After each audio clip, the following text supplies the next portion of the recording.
Turn your Bibles to Romans 13. I want to welcome those who are watching on the live stream and later on YouTube. And those of you who are watching my channel. I look forward to the trolls leaving me pathetic comments. You should be more loving, you a-hole! Woo!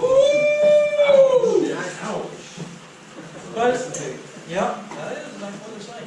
Yeah. It's good to be here at Atlanta SOAPA, down here in the South where people talk normal. Amen. I remember one time I was vacationing in New Jersey. Hey, we all do things when we're young that we're not proud of later, okay? I remember somebody came up to me and said, you know what? You talk real funny. So there it is. From Jersey. I got it. From Jersey, yeah. I've been working on that for years trying to get that accent down.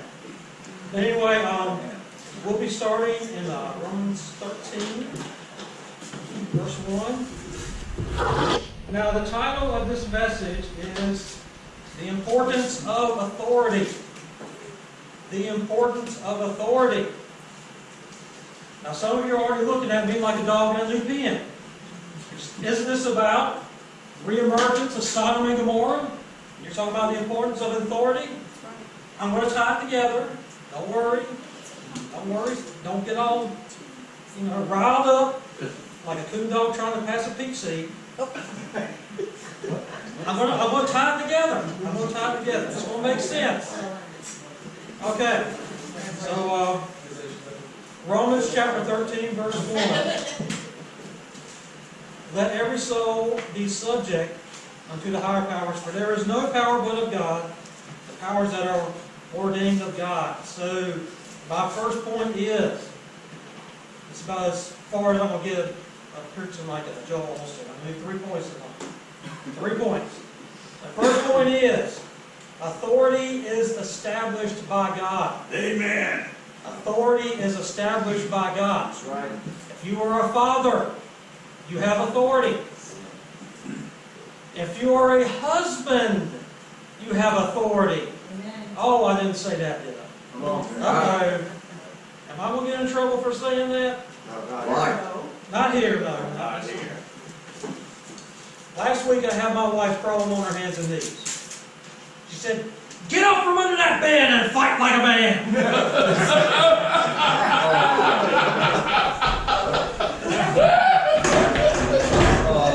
Just a joke, just a joke. My wife's sweeter than a sugar factory.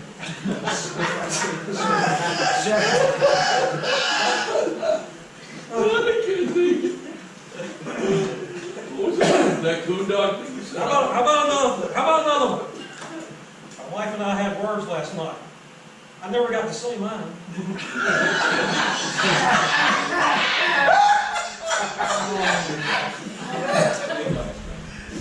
Okay. I'll do one more, so I won't. Give me one. One more. Come on, you're on a roll. You're on a roll. One more. This is it.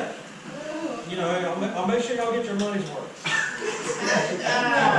So my wife says to me, "You forgot our anniversary.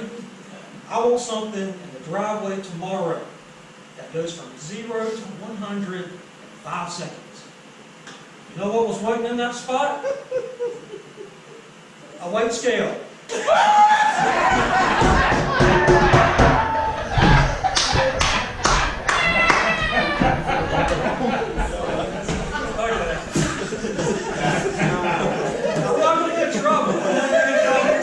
English is my wife's second language. I'm not making it.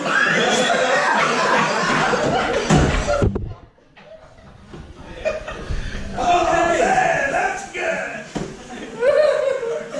But the point is, you have authority that is established by God. Okay. We're not seeing this. I'm gonna get to this. Don't worry. Don't worry. I'm gonna get to that. Okay, turn to 1 Samuel chapter 14. 1 Samuel chapter 14.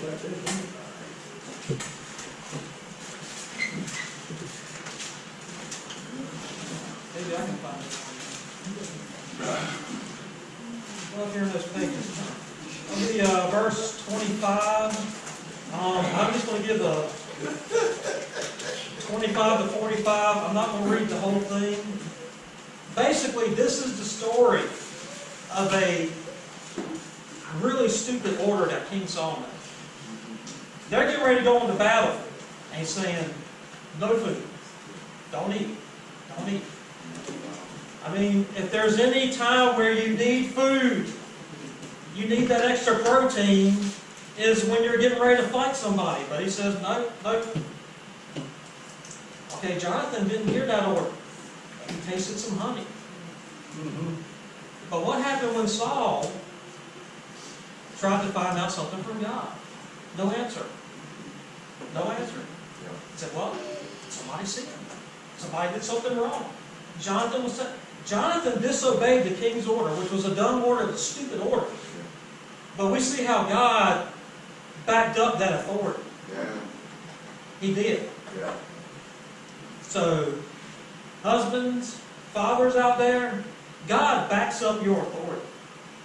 Now, in my experiences, some of the worst smackdowns I've seen God give to somebody, some of the worst judgments I've seen done to somebody, is when they just kind of thumb their nose at authority. Not really God's authority, but an authority that God placed over them. You have to realize that authority over you, God put that authority there. And that's some of the worst things I've ever seen.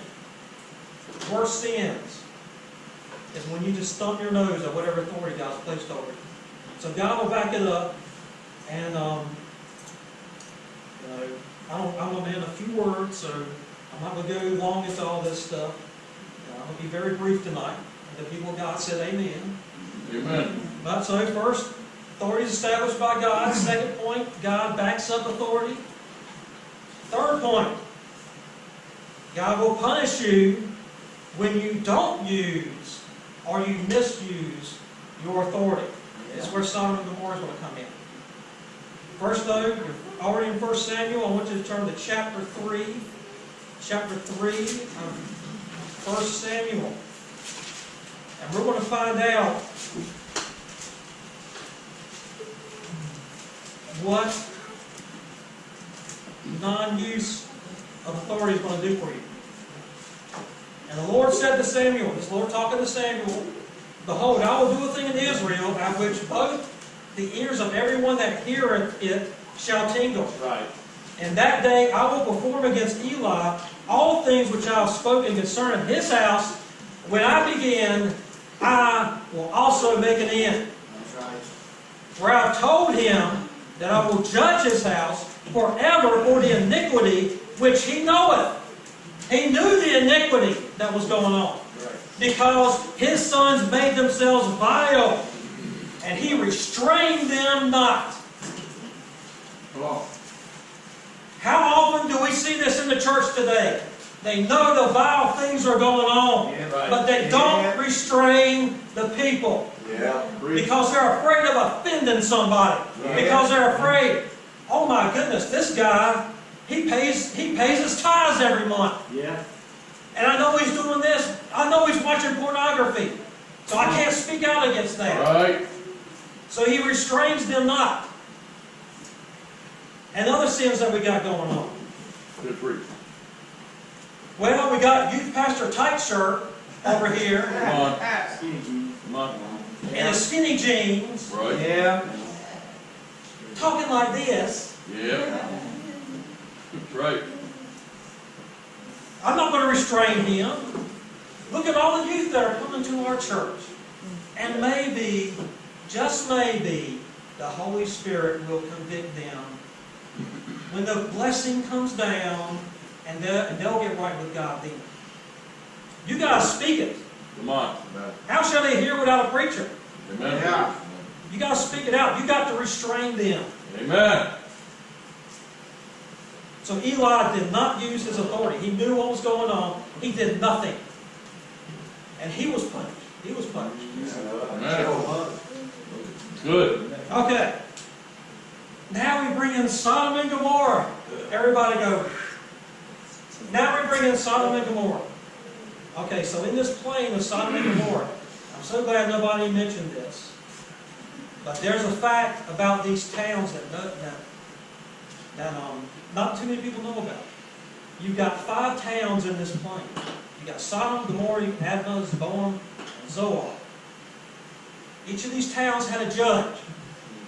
There was a matter. Wait, 5 judges. 5 judges. Doesn't that sound familiar? Doesn't that sound familiar? 5 judges. Well, anyway, each one of these towns had a judge. The matter was brought before them. And you're not going to believe me. You're not going to believe me when I hear this, but this was an actual fact that was on, on the books. They had to decide if there was going to be a place in their town where a man could legally kidnap another man and anally rape him. They had a place in their town where a man could forcibly rape another man. That's how vile and despicable these towns were. Yeah. So these towns had that matter before them. 4 of them said, okay, we're going to allow this. We're going to make this legal. One town said, no, we're not going to do that. Can anybody tell me what town that was? Zoar. Zoar said, no, we're not going to do that. That's why the men surrounded the house. He said, bring those men out to us. Bring them out to us. They're going to drag them to that place and anally rape them. And we've read this verse a whole lot tonight. Genesis 19:9. Are you going to be a judge to us? Lot, are you going to be a judge? No. The judge has already spoken. The judge has spoken. He's made this legal. You're going to be the judge over us?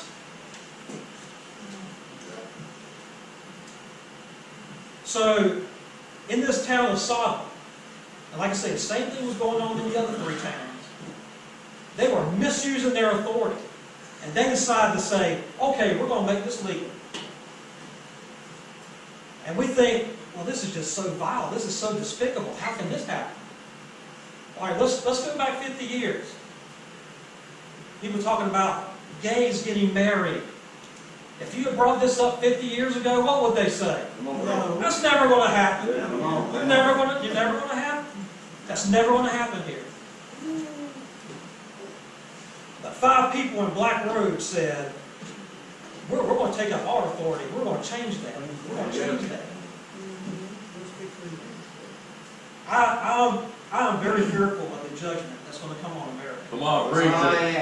I am very fearful. Because we're saying, mothers, you want to kill your baby in the womb? Have at it. We're going to make that legal. We're going to make that legal. Just like these people in these 4 towns made anal sex, anal rape legal. But they made it illegal to kill.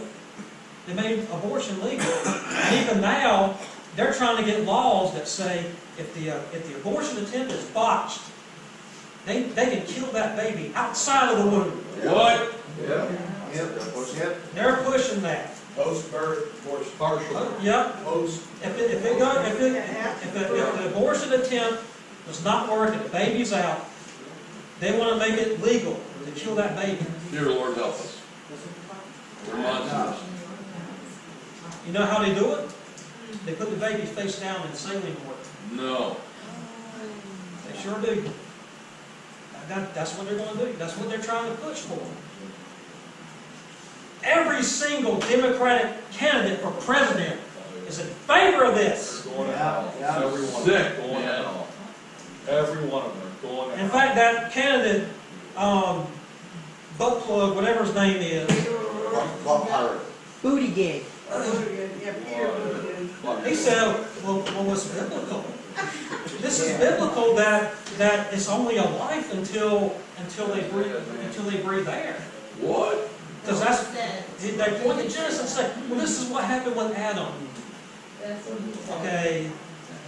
So many differences. I'd be here all night to tell you all the differences between Adam and then a baby born.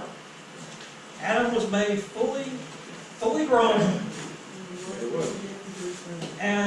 God actually breathed, that, you know, he actually breathed into him to give him the breath of life. So Adam didn't take a breath. He received that breath, and then you started breathing. And you know, it's a totally different thing today with the babies, but yeah, that's what you got your Democratic candidates doing. So that's what I'm saying, I'm so fearful. I mean, every day it's like something new. They are misusing their authority. Yeah. And we're going to end up just like that. Yep. End up just like that. Okay. Thanks for listening. Amen.